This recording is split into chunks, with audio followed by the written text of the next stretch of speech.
নমস্কাৰ মৰমৰ ছাত্ৰ-ছাত্ৰীসকল তোমালোক সকলোকে মোৰ ইউটিউব চেনেল মাই ইংলিছ জ্ঞানলৈ স্বাগতম জনাইছো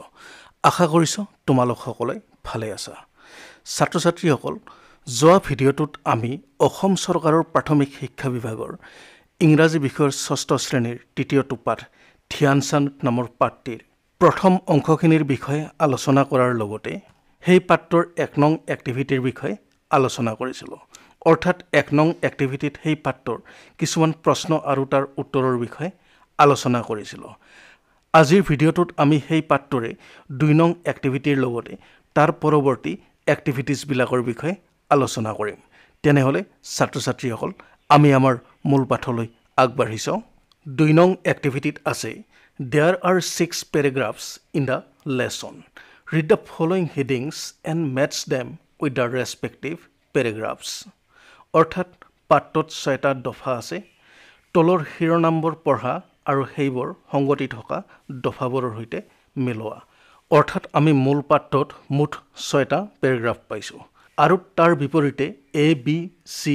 D E আৰু F কে ধৰি মুঠ ৬টা হেডিংছ অৰ্থাৎ শিৰোনাম ইয়াতে দিয়া আছে আৰু ইয়াৰে কোনটো হেডিংছ বা শিৰোনাম কোনটো দফাত আছে এই বিষয়ে আমাক মিলাব দিয়া হৈছে তেনেহলে আমি এবাৰ চাই লম ইয়াতে A নং হেডিংছটোত আছে ৰিকগনিশ্যন এণ্ড এৱাৰ্ডছ ৰিচিভড বাই ধ্যান চান্দ অৰ্থাৎ এই হেডিং বা শিৰোনামটো কোনটো দফাত আছে আৰু A নম্বৰৰ হেডিং বা শিৰোনামটো আমি পাঠটোৰ ৬ নং দফাত দেখিবলৈ পাম আৰু তোমালোকে চাবা ইয়াতে ৬ নং দফাত সেই হেডিং বা শিৰোনামটোৰ বিষয়ে উল্লেখ আছে বি নং যেটো হেডিংছ আছে এটো আছে কি Dhyan Chand achievement in the international arena আৰু এইটো আছে পেৰাগ্ৰাফ 1ত আছে এইবাৰ চি নং সেন্টেন্সটোত কি আছে Dhyan Chand an international legend in hockey এইখিনি আছে পেৰাগ্ৰাফ 4ত আৰু 4 নং পেৰাগ্ৰাফটো তোমালোকে পঢ়ি এইখিনি মিলাই চাব পাৰিবা এইখিনি আমি ডিটেইলছ আৰু আলোচনা নকৰো তাৰ পিছত ডি নম্বৰ যেটো সেন্টেন্স আছে ধ্যান চান্দ's আৰ্লি লাইফ আৰু এইটো 2 নং পেৰাগ্ৰাফত উল্লেখ আছে তোমালোকে মিলাই চাবা তাৰ পিছত ই নং হেডিংছটোৰ বিষয়ে উল্লেখ আছে 5 নং পেৰাগ্ৰাফত অৰ্থাৎ ধ্যান চান্দে কেইটা গোল কৰিছিলে কেইখন মেটছত কেইটা গোল দিছিলে এইখিনি কথা উল্লেখ আছে 5 নং পেৰাগ্ৰাফত আৰু এইখিনি তোমালোকে মিলাই চাব পাৰিবা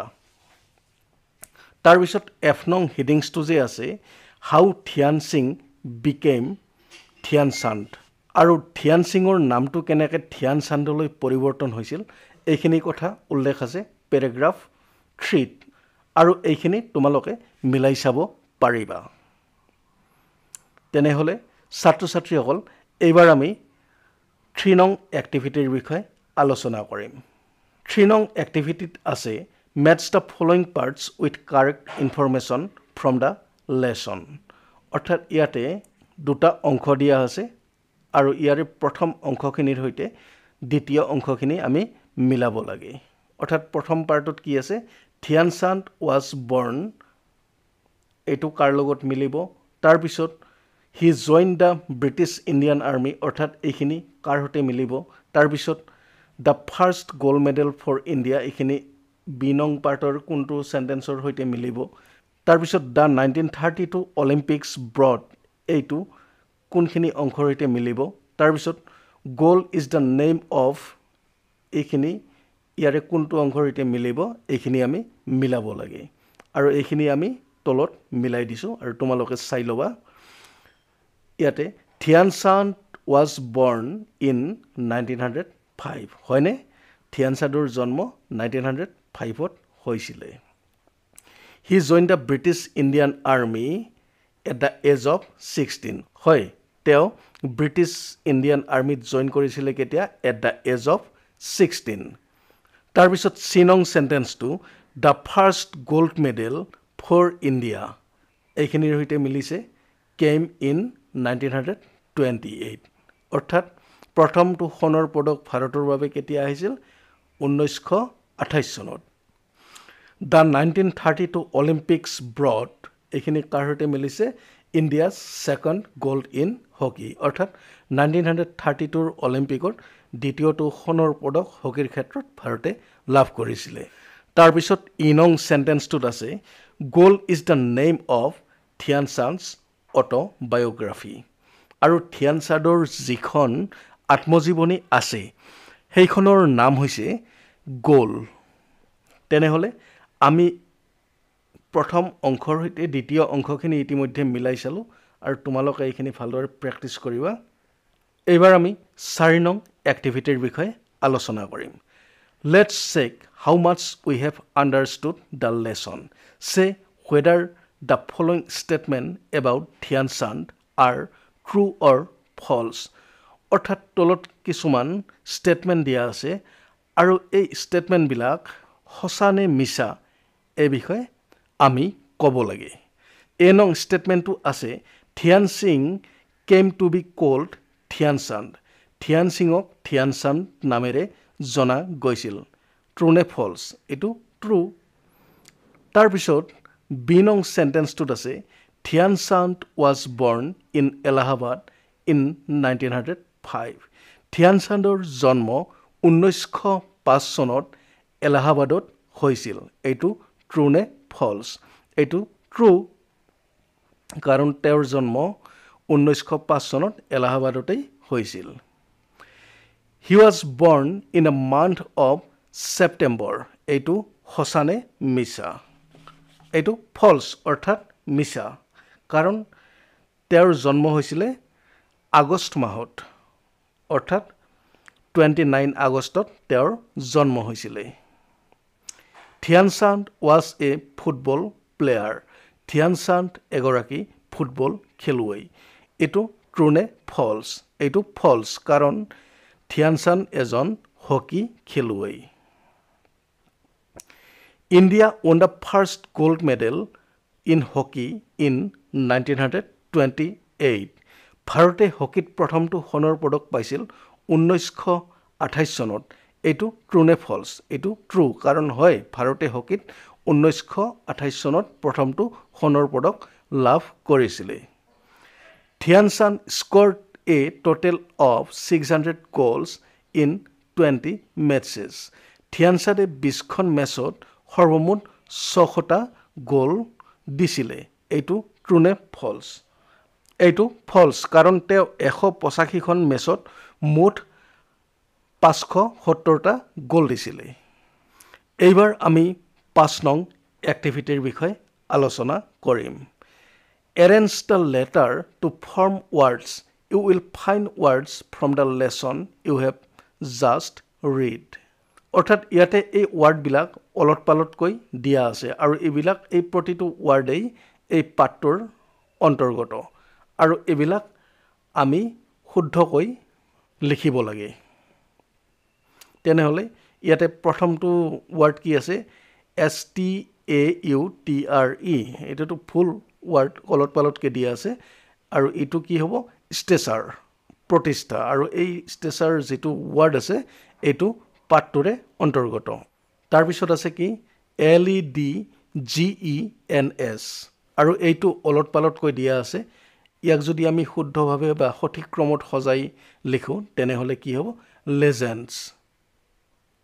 তাৰ পিছত ইয়াতে আছে PRATICEC এইটো কি হ'ব প্ৰেক্টিস তাৰ পিছতটো আছে VISILIBITY আৰু এইটো আমি সঠিককৈ লিখিলে কি হ'ব ভিজিবিলিটি আৰু তাৰ পিছতটো কি আছে CERAER আৰু এইটো আমি সঠিককৈ লিখিলে কি হ'ব কেৰিয়াৰ তেনেহলে ছাত্ৰ ছাত্ৰীসকল তোমালোকে নিশ্চয় বুজিব পাৰিছা যে এই ওয়াৰ্ডবিলাক পাঠটোৰে অন্তৰ্গত আৰু এইবিলাক অলট পালটকৈ দিয়া আছিল আৰু এইবিলাক আমি পুনৰ সজাই লিখিছো এবাৰ আমি 6 নং এক্টিভিটিৰ বিষয়ে আলোচনা কৰিম Work with a friends consult with a dictionary and match the words in column A with their meanings in column B তোমাৰ লগৰীয়াৰ হৈতে লগ লাগি এখন অভিধানত চাই এই স্তম্ভৰ হৈতে বি স্তম্ভৰ অৰ্থবোৰ মিলোৱা অৰ্থাৎ ইয়াতে এই এ নং অংশটোত কিছুমান ওয়াৰ্ড দিয়া আছে আৰু তাৰ বিপৰীতে বি নং অংশটোত তাৰ অৰ্থবিলাক দিয়া আছে আৰু এইবিলাক অলট পালটকৈ দিয়া আছে আৰু এইবিলাক আমি ক্ৰমত সজাই লিখিব লাগে তেনেহলে ছাত্ৰ ছাত্ৰীসকল আমি তাৰ এনসাৰটোৰ বিষয় চাই লওঁ ইয়াতে এ নং স্তম্ভত কি দিয়া আছে ফেম আৰু তাৰ অৰ্থটো হৈছে the state of being known by many people আৰু তাৰ অৰ্থটো হৈছে বহুতো মানুহৰ দ্বাৰা জনাজাত এক বিশেষ অৱস্থা তাৰপিছত ষ্টেচাৰ আৰু তাৰ অৰ্থটো হৈছে the importance and respect that a person has because of his or her ability and achievement তাৰ পিছৰটো আছে লেজেণ্ড আৰু তাৰ অৰ্থটো হৈছে a very famous person especially in a particular field তাৰ পিছৰটো আছে ফিজিবিলিটি মানে হাউ ফাৰ ছামথিং কেন বি চিন অৰ্থাৎ দৃশ্যমানতা আমি কিমান দূৰলৈকে দেখিব পাৰোঁ এইখিনি তাৰপিছত উইজাৰ্ড মানে a person who is specially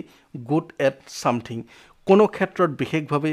দক্ষতা থকা তাৰ অৰ্থ হৈছে উইজাৰ্ড এইবাৰ আমি 7 নং এক্টিভিটিৰ বিষয়ে আলোচনা কৰিম 7 নং এক্টিভিটিত আছে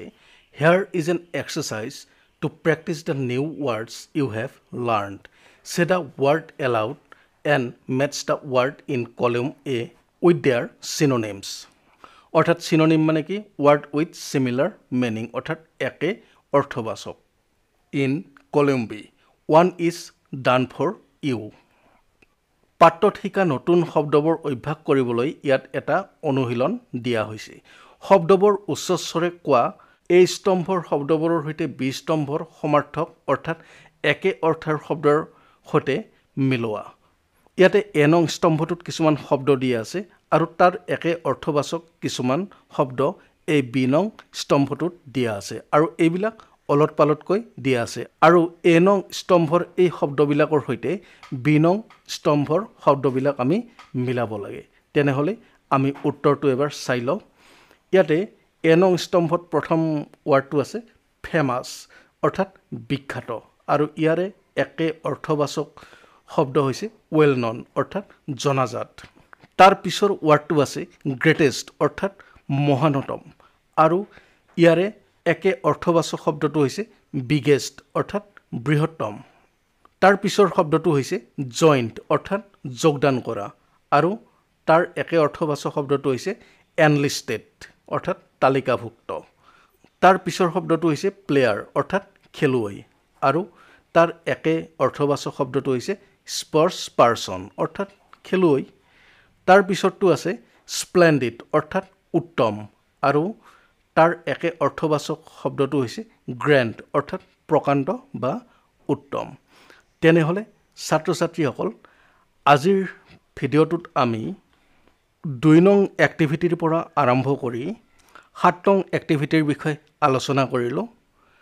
ইয়াৰ পৰৱৰ্তী ভিডিঅ'টোত আমি 8 নং এক্টিভিটিকে ধৰি তাৰ পৰৱৰ্তী এক্টিভিটিজবিলাকৰ বিষয়ে আলোচনা কৰিম তেনেহ'লে ছাত্ৰ ছাত্ৰীসকল